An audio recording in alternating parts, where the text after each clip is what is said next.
السلام علیکم ورحمۃ اللہ وبرکاتہ۔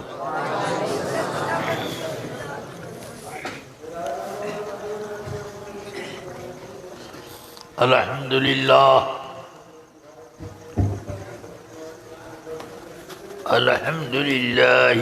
نحمده ونصلي ونسلم على رسوله الكريم،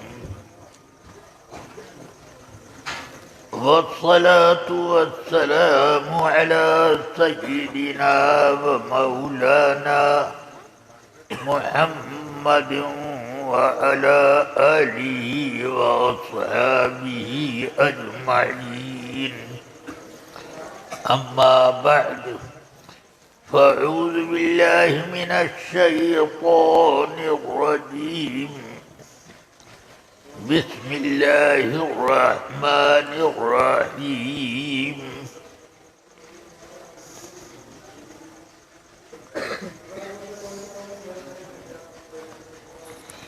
إن الذين قالوا ربنا الله ثم استقاموا تتنزل عليهم الملائكة ألا تخافوا ولا تحزنوا وأبشروا بالجنة التي كنتم توعدون، صدق الله العلي العظيم۔ ایک بار درود شریف ورد کرنے اللہم صلی علی سیدنا و مولانا محمد معدن الجود والکرم وآلہ وصحبہ وبارک وسلم۔ رفیقان گرامی، عزیزان ملت، مجھے کوئی تقریر نہیں کرنی ہے، چند جملے میں آپ لوگوں کے سامنے پیش کر دوں۔ اللہ تبارک و تعالی نے یہ ساری کائنات بنائی اور اس کائنات میں اپنے وجود کے لیے بہت ساری کھلی ہوئی دلیلیں اس نے پیش کی۔ چاند، سورج، یہ اللہ تبارک و تعالی کی معرفت کی دلیلیں ہیں، جس کو قرآن حکیم نے اس طرح فرمایا: ان فی خلق السماوات والارض ان فی خلق السماوات والارض واختلاف اللیل والنہار لآیات لأولی الالباب۔ آسمانوں کی پیدائش اور زمینوں کے وجود اور دن اور رات کا آگے پیچھے آنا، یہ سب دلیل ہے عقل والوں کے لیے اللہ کی معرفت کی۔ لِأُولِي الْأَلْبَابِ یعنی ہوش مندوں کی یہ قید کیوں رکھی گئی؟ یہ بتانے کے لیے کہ ان دلیلوں کو دیکھ کر کچھ لوگ تو وہ ہوتے ہیں کہ ان دلیلوں سے وہ خدا تک پہنچتے ہیں، اللہ کو پہچانتے ہیں اور اس کی معرفت میں مستغرق ہو جاتے ہیں، اور کچھ وہ لوگ ہیں کہ جو ان دلیلوں کو دیکھ کر انہی کو خدا ماننے لگتے ہیں۔ کوئی سورج کو پوجتا ہے، سجدہ کرتا ہے، پرنام کرتا ہے، کوئی چاند کے ساتھ یہی سلوک، کوئی پہاڑوں کو اپنا خدا مان لیتا ہے۔ تو اس طریقے سے یہ چیزیں جو خدا تک پہنچانے کے لیے تھی، ان میں آدمی غور و فکر کر کے بجائے خدا تک پہنچنے کے وہ اتنا دور ہو گیا کہ انہی چیزوں کو خدا ماننے لگا۔ تو یہ دلیلیں وہ ہیں، یہ دلیلیں جو بالکل خاموش ہیں۔ عقل سے کام لو تب سمجھ میں آتا ہے۔ آپ سوچو کہ اللہ تعالی نے فرمایا وَسَخَّرَ لَكُمُ الشَّمْسَ وَالْقَمَرَ دَائِبَيْنِ وَسَخَّرَ لَكُمُ اللَّيْلَ وَالنَّهَارَ۔ اللہ تبارک و تعالیٰ نے تمہارے لیے چاند اور سورج کو ایک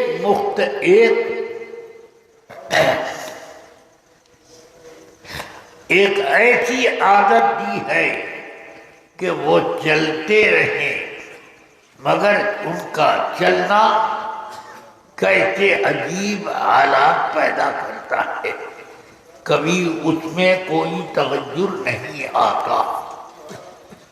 کیا آپ نہیں دیکھتے کہ سال بھر میں سورج جس طریقے سے نکلتا ہے اور جس جگہ پر ڈوبتا ہے وہ جگہ روزانہ عدل بدل ہوتی ہے، مگر وہ ایک مقررہ عادت کے مطابق اس میں کوئی فرق نہیں آتا۔ آپ دیکھیں کہ اب ایک اسکندرانی سال کو ذرا نیا ایک نام دے دیا گیا ہے، اس کو عیسائی اور میلادی سال کہنے لگے۔ اب آپ اس میں دیکھیے کہ جب دسمبر کا مہینہ آتا ہے، سورج جس طرح پہلی دسمبر کو جس جگہ سے نکلا، جس جگہ ڈوبا، دوسرے سال بھی وہی طریقہ ہے، تیسرے سال بھی وہی طریقہ ہے، چوتھے سال بھی وہی طریقہ ہے۔ یہ اس بات کی دلیل ہے کہ رب العالمین نے اس سورج کی رفتار کو ایک خاص عادت عطا کی ہے، اور اسی عادت کے مطابق وہ ہمیشہ گردش کرتا ہے، اس میں کوئی تبدیلی نہیں آتی۔ آپ دیکھتے ہیں کہ آپ کے ہاں گرمی کا موسم جیسے جون جولائی میں ہوتا ہے، کیا کبھی جون جولائی میں آپ لوگوں کو ٹھنڈک محسوس ہوئی؟ کبھی جاڑا لگا، لحاف کمبل اوڑھنے کی ضرورت پڑی؟ نہیں، یہ ہر سال ایسے ہی ہوتا ہے۔ اسی طرح آپ دیکھیں کہ اب یہ سورج یہاں اس طرح سے ہے، اگر ساؤتھ افریقہ چلا جائیں تو بالکل اس کے الٹا حساب آپ کو ملے گا۔ تو وہاں جولائی میں کڑاکے کی ٹھنڈک ملے گی، تھر تھرائے گا آدمی۔ اور میں تو جب رمضان کے مہینوں میں ادھر پہنچتا ہوں تو مجھے 10.5 گھنٹے کا روزہ مل جاتا ہے، اور یہاں والوں کو 16 گھنٹے کا روزہ ملتا ہے۔ تو یہ طریقہ ہمیشہ وہاں کا اس طرح، یہاں کا اس طرح۔ اس کا مطلب یہ ہوا کہ اللہ تعالی نے چاند، سورج اور اسی طرح زمین اور آسمان سب کا ایک نظام رکھا ہے، اس نظام کے خلاف نہیں ہوتا۔ اگر اللہ کے علاوہ کوئی اور ہوتا ان چیزوں کو چلانے والا تو اب اس میں کوئی نہ کوئی خطا ہو جاتی ہے۔ قلم لے کر کے ہم لکھتے ہیں تو کبھی لکھتے لکھتے سطر ٹیڑھی ہو جاتی ہے، کبھی اونچی ہو جاتی ہے، کبھی نقطہ لگانا ہے کہ ہم نے لکھا بنارس وہ ہو گیا نبارس، یہ ایسا ہو جاتا ہے۔ کیوں؟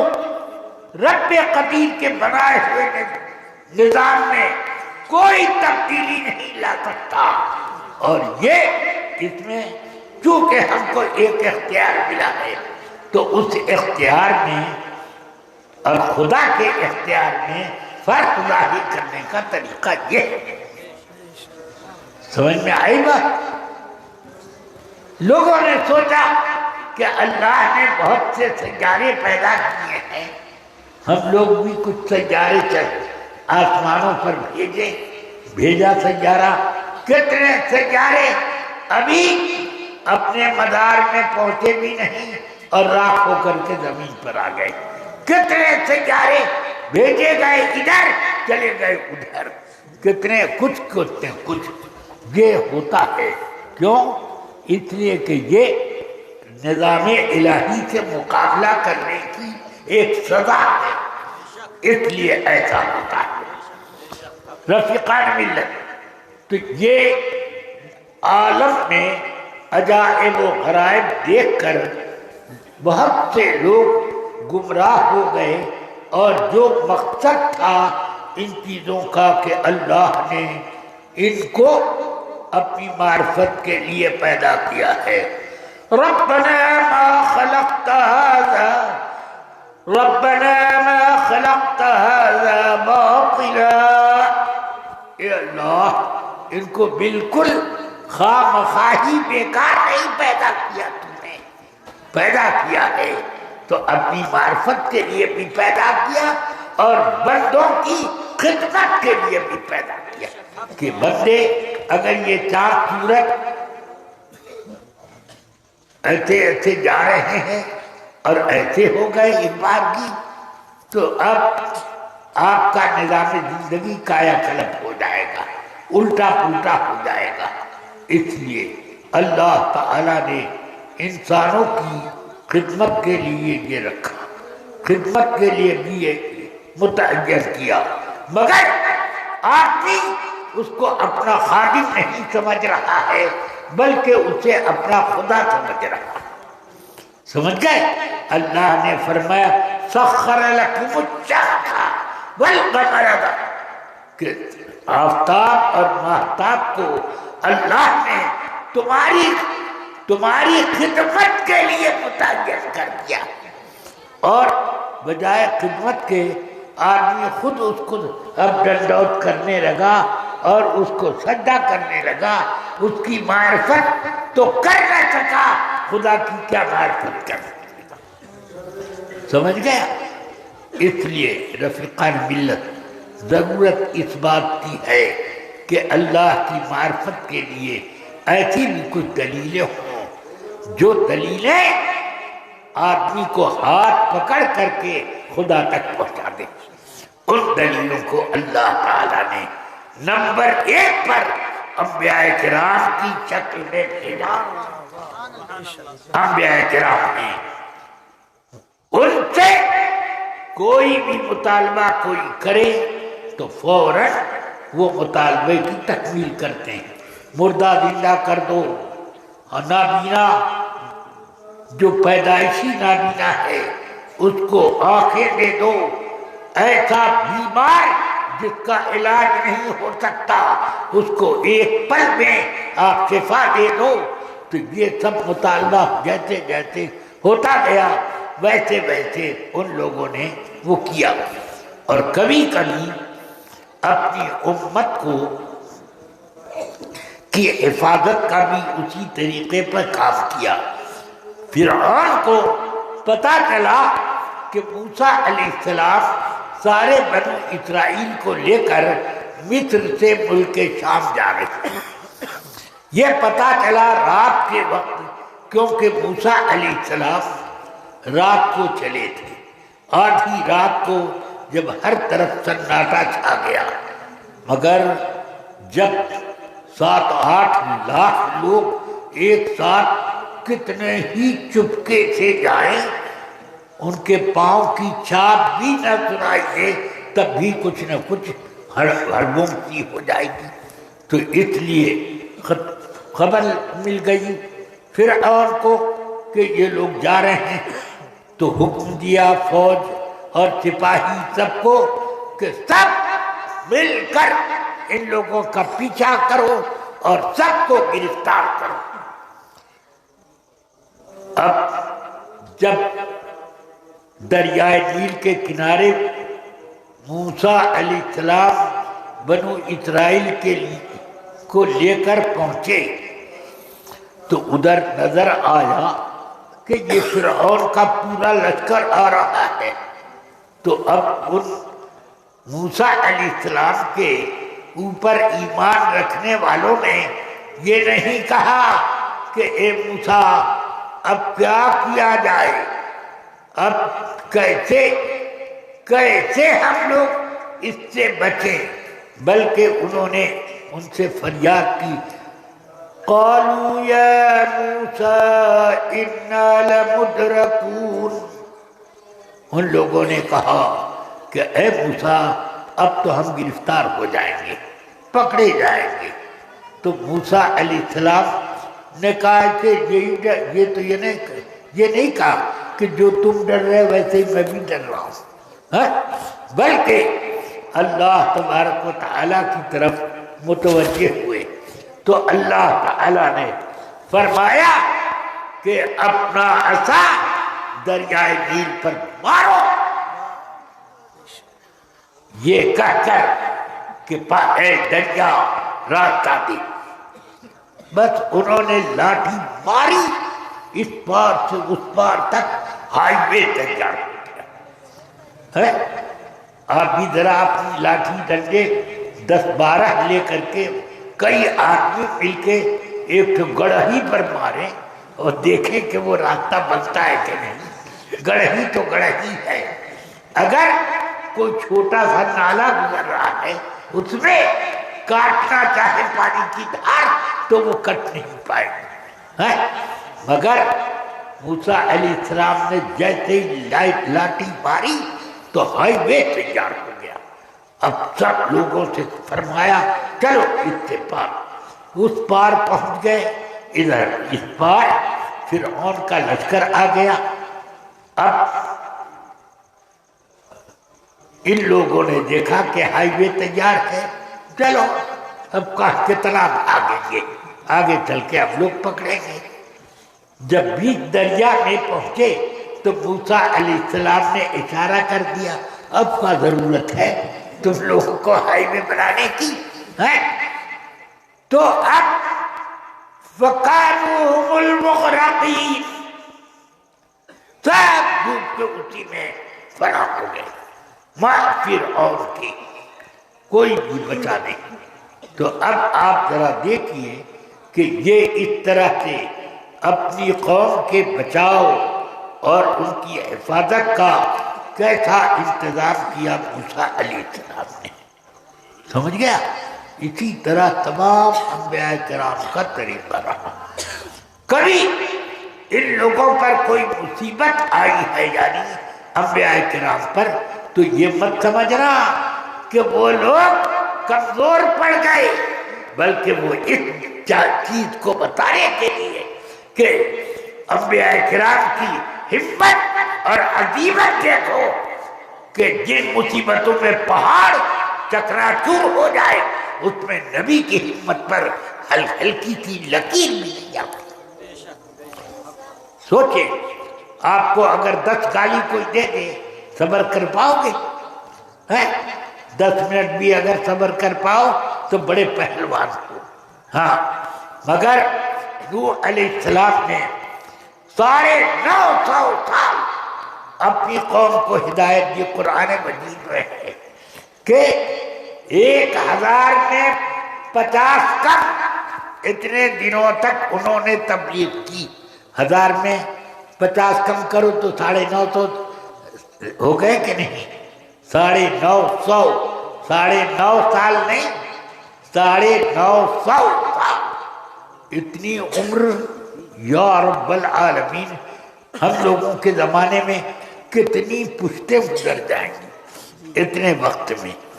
وہ وقت تھا کہ لمبی لمبی 1000 سال کی عمر ہوتی تھی لوگوں کی، تو 950 سال انہوں نے نوح علیہ السلام نے ان لوگوں کو تبلیغ کی، دعوت حق پر وہ لوگ بجائے تھے کہ ان کی اطاعت قبول کرتے، ان کے معجزات پر غور کرتے اور ان کی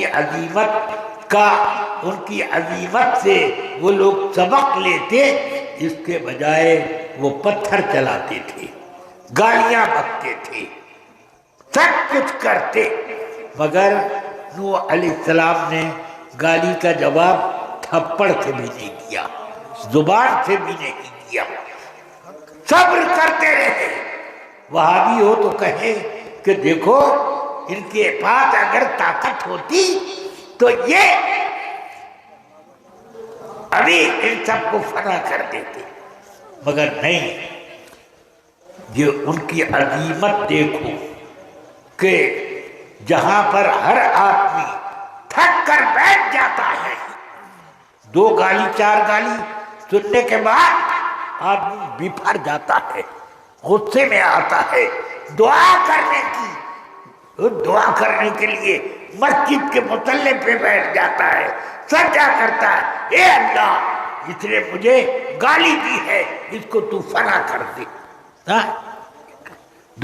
بد دعائیں کرتا ہے، اور اس کے بارے میں ایسے برے برے الفاظ استعمال کرتا ہے کہ لا الہ الا اللہ، مگر انبیاء کرام یہ نہیں کرتے۔ سمجھ گئے؟ میرے آقا سرور کائنات صلی اللہ علیہ وسلم پر طائف والوں نے اتنے پتھر چلائے، طائف کے گھنڈوں نے، کہ سر سے لے کر پائے مبارک تک خون میں میرے آقا نہا گئے، اور نعلین شریف خون کی وجہ سے پاؤں میں چپک گئے، سمجھ گئے؟ چپک گئے، اتنا خون بہا، مگر آئے، کون آئے؟ پہاڑ کے فرشتے جو پہاڑ کا نظام چلاتے ہیں، عرض کرتے ہیں یا رسول اللہ آپ اجازت دیں، یہ 2 پہاڑیاں ہیں، طائف کے ادھر ان دونوں کو ملا کر رکھے، ہم لڑا دیتے ہیں، بیچ میں یہ سب پس جائے۔ فرمایا نا، اللہم رب اہد قومی فإنہم لا يعلمون۔ ہوا کے فرشتے آئے، یا رسول اللہ ہمیں اجازت دیں کہ ہم ایسی تیز آندھی چلائیں کہ سب کو اڑا کر آسمان کی طرف لے جا کر وہیں سے پٹک دیں زمین پر، سب کے پرچے اڑ جائیں۔ رسول پاک وہی فرماتے ہیں رب انہم قوم لا یفقہون، اے اللہ یہ لوگ مجھے پہچان نہیں رہے ہیں اور یہ بات سمجھ نہیں پا رہے ہیں، ان کو عقل دے دے، یہی فرما رہے ہیں۔ سمجھ گئے؟ یہ چیز اس بات کی دلیل نہیں ہے کہ نبی کے پاس طاقت نہیں تھی۔ جب صبر کا پیمانہ لبریز ہو جاتا ہے تب اس وقت وہ ان کے لیے دعائے ہلاکت کی جاتی ہے۔ سمجھ گیا؟ نوح علیہ السلام 950 سال تبلیغ کرتے کرتے جب بالکل مایوس ہو گئے تو اب اللہ سے دعا کی، رب لا تذر علی الارض من الکافرین دیارا، اے اللہ اب اس زمین پر ان کافروں کا ایک گھر بھی باقی نہ رہا۔ فرمایا اللہ نے ٹھیک ہے، اب طوفان آئے گا، اس کے لیے تم کشتی بناؤ۔ کشتی کیا ہوتی ہے؟ اس وقت تک دنیا نے کبھی کوئی کشتی، ارے پتے کی بھی کشتی نہیں دیکھی تھی، ہاں لکڑے کی تو بڑی بات ہے۔ تو اللہ نے فرمایا اَنِصْنَعِ الْفُلْكَ بِأَعْيُنِنَا، ہم جیسے ہدایت دیتے ہیں اسی طرح کشتی بناؤ۔ تو اللہ تعالیٰ کی ہدایت کے مطابق وہ کشتی بناتے رہے، سارے اوزار لکڑیوں کے تراشنے کے، کاٹنے کے، یہ سب استعمال کرتے رہے۔ اور کفار آتے، یہ کیا ہو رہا ہے؟ کہتے ہیں طوفان آنے والا ہے، پانی ایسا ہوگا کہ سارے گھر ڈوب جائیں گے، جو اس کشتی پہ ہوگا وہی بچے گا۔ ان لوگوں نے کہا جیسے ہمارے گھر ڈوبیں گے ویسی آپ کی کشتی بھی ڈوب جائے گی، کیونکہ وہ سمجھ رہے تھے کہ مکان بھی بھاری اور یہ کشتی بھی بھاری، دونوں وہی ہو جائے، اور یہ نہیں سمجھتے تھے کہ اللہ تعالیٰ نے پانی کی ایک خصلت بنائی ہے کہ وہ جب کسی چیز میں خلا دیکھتا ہے اور اس خلا تک وہ پہنچ نہیں پاتا تو اب پانی اس کے اندر گھس ہی نہیں پائے گا کہ اس کو ڈبو سکے، سمجھ گئے؟ اور یہی چیز کشتی میں ہوتی ہے۔ پھر اللہ نے حکم دیا کہ اے زمین پانی کے فوارے پھینک، اور اے آسمان پانی گرا، اب نیچے سے بھی پانی، اوپر سے بھی پانی۔ وہ اتراکھنڈ والا بادل پھٹنا تو بہت معمولی چیز ہے، اور سارے گھر ڈوب گئے، سمجھ گئے؟ اور قوم تباہ ہو گئی۔ حضرت سیدنا نوح علیہ السلام کی کشتی میں جتنے کیڑے مکوڑے، جانور، انسان، یعنی ان کے بچے جو اسلام لائے وہ تھے، وہ بس وہی بچے رہے، وہی بچے۔ تو یہ ایک معجزاتی بات ہے، سمجھ گئے آپ؟ اب اس کے بعد لوگوں نے کشتی کا ہنر سیکھا کہ کشتی بھی ایسے بنتی ہے۔ اس سے یہ پتہ چلا کہ صنعت و حرفت اور سائنسی قواعد کی بھی اللہ کی طرف سے تلقین ہوتی ہے۔ ایسے آدمی کی کھوپڑی شریف سب کام نہیں کر پاتی، یہ اللہ تعالی اس کی رہبری فرماتا ہے۔ چلیے، تو اب سارے انبیاء کرام کا سلسلہ منقطع ہو گیا۔ آخری نبی سید العالمین، سید الانبیاء والمرسلین، خاتم النبیین صلی اللہ علیہ وسلم تشریف لے آئے۔ اب کسی نبی کے آنے کی ضرورت نہیں، تمام انبیاء کرام کو جو اللہ نے خوبیاں دی تھی وہ سب رسول پاک نے جمع کر دی۔ حسن و جمال، سبحان اللہ، یہ رسول پاک کا پوری کائنات میں بے مثال۔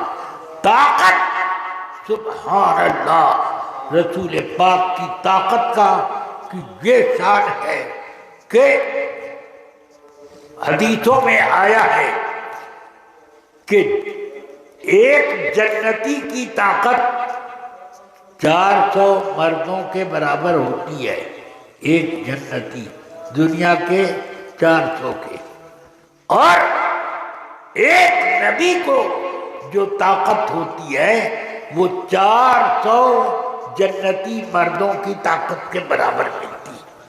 اب ذرا آپ سوچو انبیاء کرام کی کتنی بڑی طاقت ہے، اتنی بڑی طاقت، سبحان اللہ۔ اس کے باوجود ان کے صبر کا اندازہ یہ ہے۔ چلو،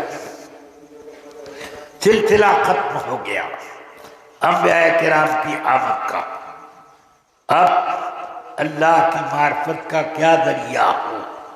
تو اللہ تعالی نے انبیاء کرام کا جلوہ بنا کر کے دنیا میں اولیاء کرام اور علماء ربانیین کو بھیجا. یہ لوگ پیدا ہوئے. اس لیے فرماتے ہیں میرے آقا العلماء ورثۃ الانبیاء. علماء، ہر ولی عالم ہوتا ہے. کوئی ایسا ولی آپ کو نہیں ملے گا جو کہ شریعت اور طریقت ہر چیز کا علم پورے طور پر نہ رکھتا ہو. بڑے بڑے مفتی ایک ولی کے سامنے چھوٹے بچے ہیں. یہ یا وہ مفتی ہی اللہ کے ولی. اکثر اصحاب افتاء مفتی ہی ہوا کرتے تھے. اور اس زمانے میں جو صاحب تقویٰ اور صاحب خشیت جو لوگ ہیں، میں ان کے بارے میں سمجھ سکتا ہوں کہ ان کو ولایت کا تاج دیا جا سکتا ہے. مگر وہ مفتی جو عوام کو خود کرنے کا فتویٰ دیتے ہوں، یا وہ مفتی جو جیسا مطلب آیا ویسا فتویٰ لکھ دیا، وہ لوگ وہ شیطان کے مفتی ہیں. وہ انبیاء کرام کے نائب نہیں ہو سکتے. نبی کا نائب کیا ہے؟ انما یخشی اللہ من عبادہ العلماء. اس لیے قرآن حکیم نے فرمایا ان اولیاؤہ الا المتقون الذین آمنوا وکانوا یتقون. یہ فرمایا ان الذین قالوا ربنا اللہ ثم استقاموا تتنزل علیہم الملائکہ الا تخافوا ولا تحزنوا وابشروا بالجنہ التي كنتم توعدون.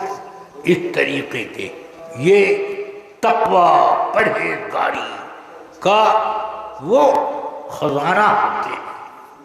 سمجھ گئے؟ ان کی شان یہ ہوتی ہے کہ وہ انبیاء کرام معجزہ دکھاتے تھے، اور یہ انبیاء کرام کی برکتوں سے کرامتیں دکھاتے ہیں. کرامت یہ معجزہ نہیں ہے اور معجزہ ہے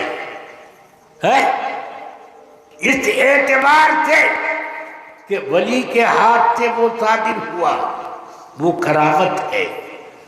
اور اس اعتبار سے کہ وہ ولی محمد الرسول اللہ کا امتی ہے، تو یہ میرے آقا کا معجزہ ہے جو ولی کے ہاتھ پر ظاہر کر دیا. اس لیے سرکار غوث پاک رضی اللہ تعالیٰ فرماتے ہیں وَكُلُّ وَلِيٍّ لَهُ قَدَمٌ وَإِنِّي عَلَىٰ قَدَمِ النَّبِيِّ بَدْرِ الْكَمَالِ. ہر ولی کسی نہ کسی نبی کا جلوہ ہے اور ان کا پرتو ہے. ہر ولی کسی نہ کسی نبی کا جلوہ ہے. اور میں اپنے بارے میں فرماتا انی علی قدم النبی بدر الکمالی. سارے کاملوں سے بڑے صاحب کمال سیدنا محمد الرسول اللہ کا میں ان کا پرتو جمال ہوں. اس لیے جس طرح میرے آقا تمام انبیاء کرام میں بے مثال اور سب سے سربلند و بالا، سب سے اعلیٰ و اولا، سب سے اعلیٰ و اولا ہمارا نبی، سب سے بالا و بالا ہمارا نبی ہے. خلق سے اولیاء، اولیاء سے رسول اور رسولوں سے اعلیٰ ہمارا نبی. یہ شان ہے. اسی طرح سارے اولیاء کرام میں سیدنا غوث اعظم سب سے اعلیٰ و بالا ہے. واہ کیا مرتبہ اے غوث ہے بالا تیرا، اونچے اونچوں کے سروں سے قدم اعلیٰ تیرا، سربلا کیا کوئی جانے کہ ہے کیسا تیرا، اولیاء ملتے ہیں آنکھیں وہ ہے تلوا تیرا۔ اس لیے میرے آقا سید کائنات صلی اللہ علیہ وسلم کا یہ جلوہ ایسا عظیم جلوہ کہ جتنی کرامتیں سرکار غوث پاک سے منقول ہے مروی ہے، اتنی کرامت کسی بھی ولی سے نہیں ملتی، اور ہر نوع اور ہر صنف کی کرامت سرکار غوث پاک میں نظر آئے گی۔ سمجھ گئے؟ ہاں، اس لیے غوث پاک کی شان بہت بلند ہے۔ اب ذرا سوچو، میرے سرکار غوث پاک نماز تہجد پڑھ رہے ہیں، خادم قریب بیٹھے ہوئے تھے، ان کو خیال آیا کہ میں چاہتا ہوں کہ غوث پاک کوئی کرامت نماز کے درمیان بھی دکھا دیں۔ یہ تو خیال دل میں آیا، فوراً غوث پاک کا جو عصا دیوار کے کونے میں کھڑا ہوا تھا وہ ہنڈے کی طرح روشن ہو گیا، اور سارا کمرہ جگمگ جگمگ ہو گیا۔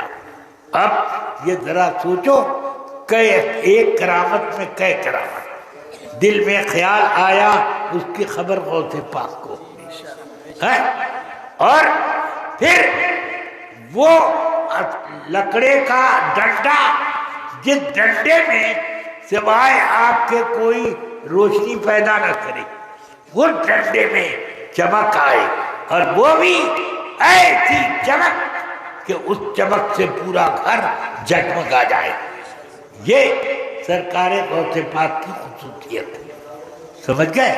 ہاں، غوث پاک رضی اللہ تعالی علم کا بھی سمندر، اور زہد و تقوی کا بھی سمندر، اور کرامتوں کا بھی ایک عظیم پہاڑ، یہ ان کی شان ہے۔ ذرا سوچئے،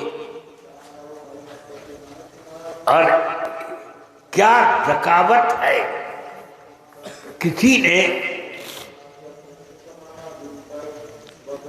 یہ مسئلہ رکھا بغداد کے بڑے بڑے عالموں کے پاس کہ ایک شخص نے اپنی بیوی سے کہا کہ اگر میں ایک ایسی عبادت نہ کر سکوں جس عبادت میں دنیا میں کوئی بھی میرا شریک نہ رہے، جس وقت وہ میں عبادت کروں تو اکیلے میں ہی کروں اور کوئی نہ کرے۔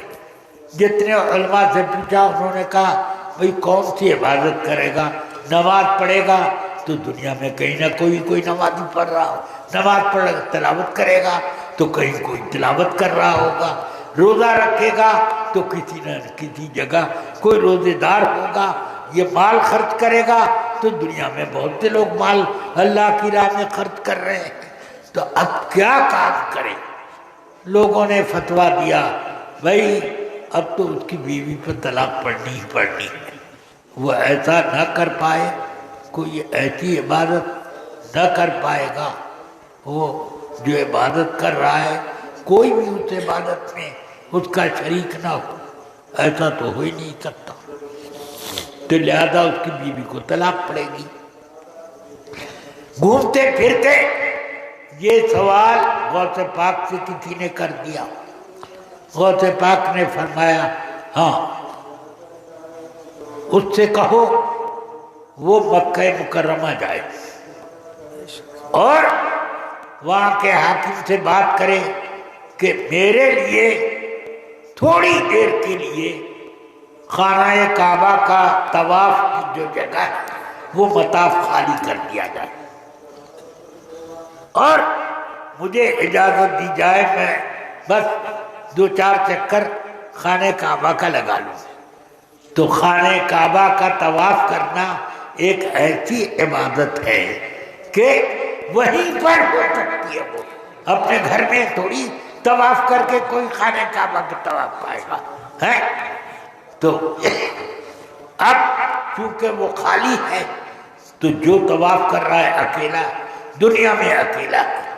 سبحان اللہ، غوث پاک کی بصیرت ہر وقت چمکتی رہتی ہے. سارے علماء غور فکر کر کے وہ جس جگہ نہ پہنچے، غوث پاک ایک گھنٹے میں وہاں کا فتویٰ دے رہے ہیں. یہ راستہ بتا رہا کہ ایسا کرے. سبحان اللہ، یہ میرے سرکار غوث پاک کے علم کا ایک ہلکا سا نمونہ ہے، ورنہ ان کے علم کا سمندر سبحان اللہ. جس کو چاہتے صاحب علم بنا دیتے اور جس کا علم چاہتے وہ چھین لیتے تھے. یہ ان کا کمال تھا. اور حضرت سیدنا غوث پاک کے معتقدین و مریدین میں حضرت شیخ ابن عربی تھے. تو ان کے بیٹے حضرت سیدنا شیخ شہاب الدین عمر سہروردی رضی اللہ عنہ فلسفی اور لوجک یعنی منطق میں بڑے ماہر تھے. ہاں، بڑے بڑے فلسفیوں کی کتابیں دیکھ دیکھ کر ان پر اعتراض بھی کرتے ہیں. یہ ارسطو ہو کہ افلاطون ہو کہ سقراط ہو کہ بقراط ہو، یہ ہو وہ تھا. تو ان کے والد سمجھاتے تھے. وہ کہتے ہیں بھائی، اب وہ کہتے اپنے والد سے مجھے اس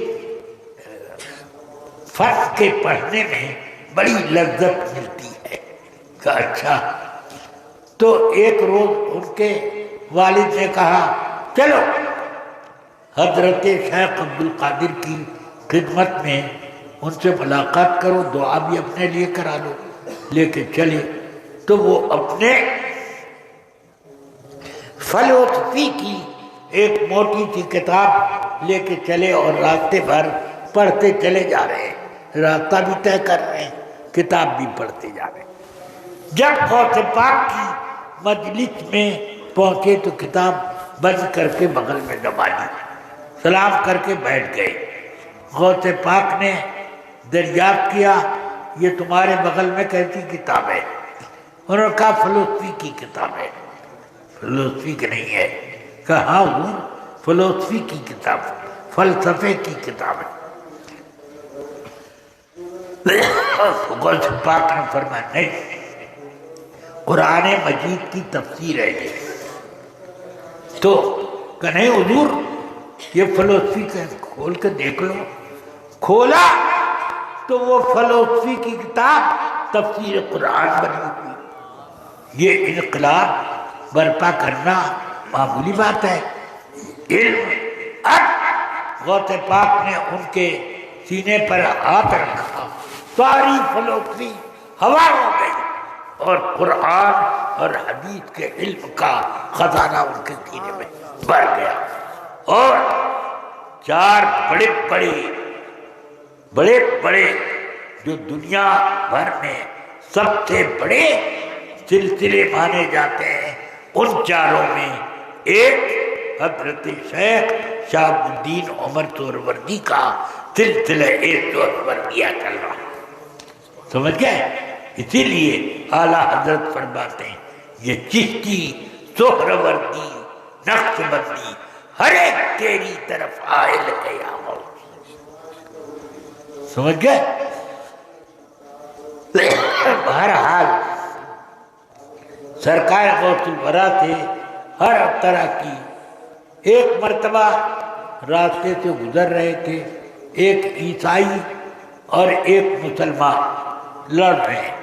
وہ کہے کہ میرے نبی بڑے، یہ کہے کہ میرے نبی کا درجہ سب سے افضل.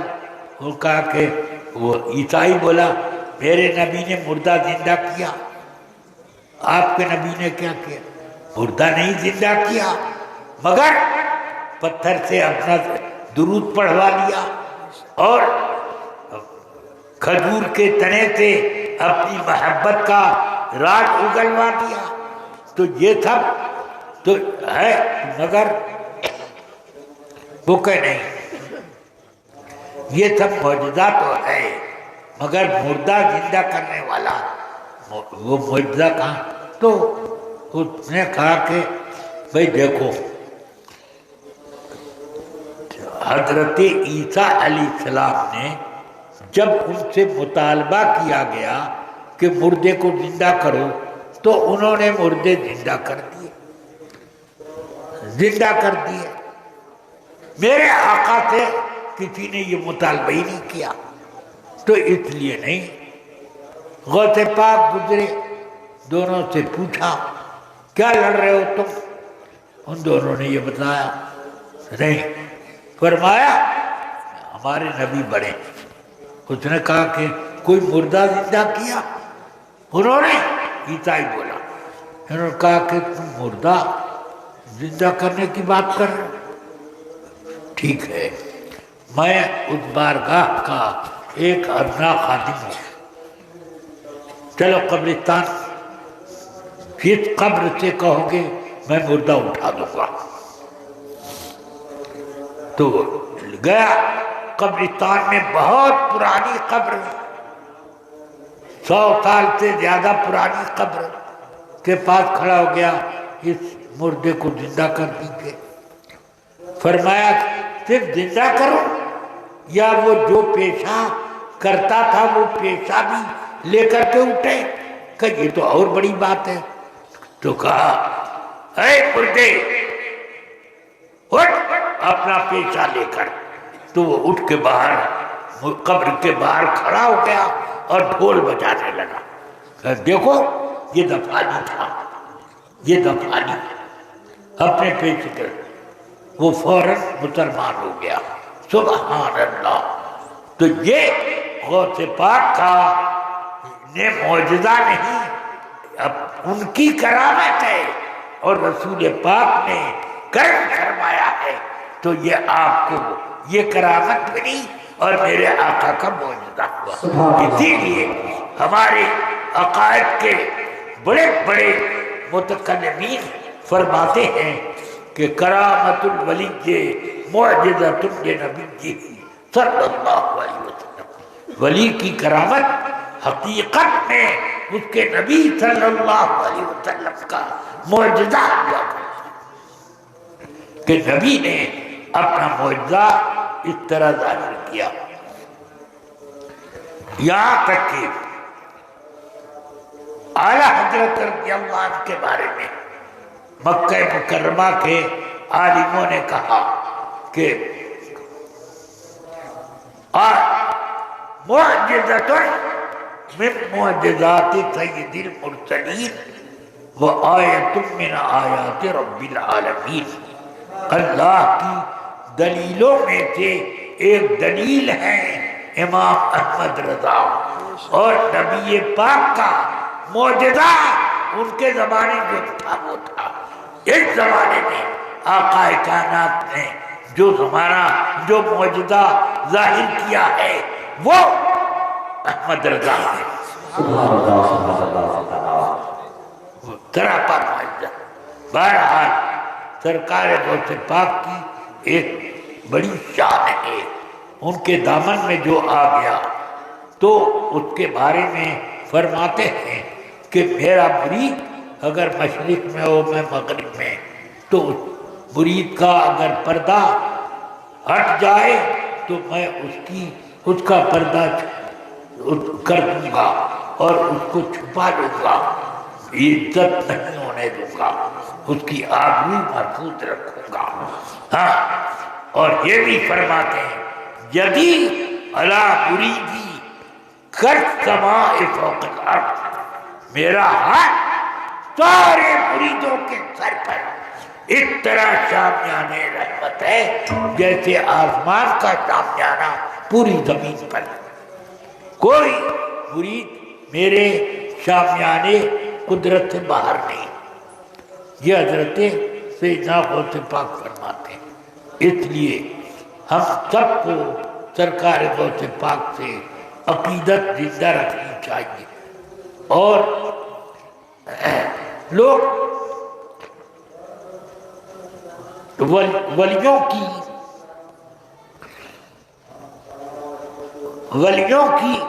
عظمت ان کی کرامتوں سے متعین کرتے ہیں، تو اس اعتبار سے بھی غوث پاک سب سے عظیم ہے، اور اس اعتبار سے کہ غوث پاک نے اسلام کو کتنا پھیلایا، جس کی وجہ سے غیب سے آپ کے لیے محی الدین کا لقب آیا۔ سمجھ میں آیا؟ تو یہ سرکار غوث پاک کا بہت بڑا کارنامہ ہے کہ ان کے نام پر دنیا کے کونے کونے میں سنیوں کی تعداد پھیلی ہوئی ہے۔ اللہ تبارک و تعالی ہم سب کو سرکار غوث پاک کے فیض و برکات سے مالا مال فرمائے۔ کیا دمے جس پہ حمایت کا ہو پنجہ تیرا، شیر کو خطرے میں لاتا نہیں کتا تیرا، اے رضا تو نہیں جید تو نہ ہو، سجدے جیدے ہر دہر ہے آقا تیرا۔ صلی اللہ تعالی علی خیر خلقی سیدنا محمد و آلہ و صحبہ اجمعین برحمتک یا اللہ۔